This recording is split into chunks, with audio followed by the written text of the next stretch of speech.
I want to put that question to Veer Sanghvi because there are clearly a lot of people who are blaming Twitter and social media for Sunanda's death. But is that not correct because of the fact that the problems clearly went way beyond social media, and social media became the vehicle that brought out the problems that they were dealing with and wasn't necessarily to blame? That's my own sense. Veer Sanghvi, what's yours? Well, Rahul, there is this term called Princess Diana syndrome. It is what happens when there's an unexpected death of somebody who is glamorous and young. Two things inevitably follow. The first is the crazies come out. There are all kinds of conspiracy theories. In the case of Princess Diana, even today, people say the SAS killed her or somebody else killed her. The second thing is a backlash against the media. In the case of Princess Diana, the backlash was against what we call MSM, against mainstream media, because there was no social media in that era.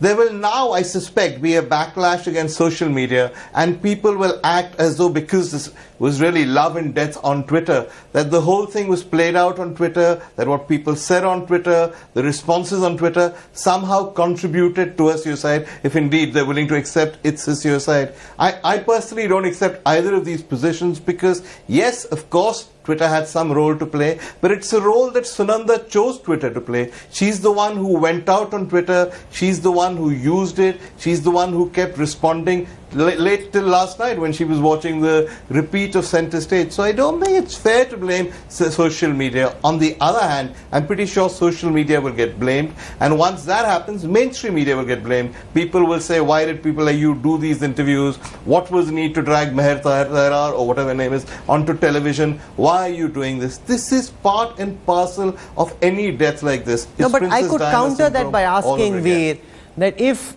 the media were to go and report proactively that there is a problem, that they're separated, they're no longer together, are they breaking up, that would be highly salacious, sensational and unwarranted. But here is a woman who's married to a public personality who herself chooses to make known to the public that they're having problems. When she picks on BBM sent by this third woman, Meher Tarar, and puts them on a social media platform, which is not a private platform. It's not a private SMS she's sending you or someone else. She's put them on what is a public platform, and especially someone like Shashi Tharoor has more than 2 million followers. So that is something that she herself is choosing to do. Therefore, to blame the media or social media again is something which then needs to be questioned.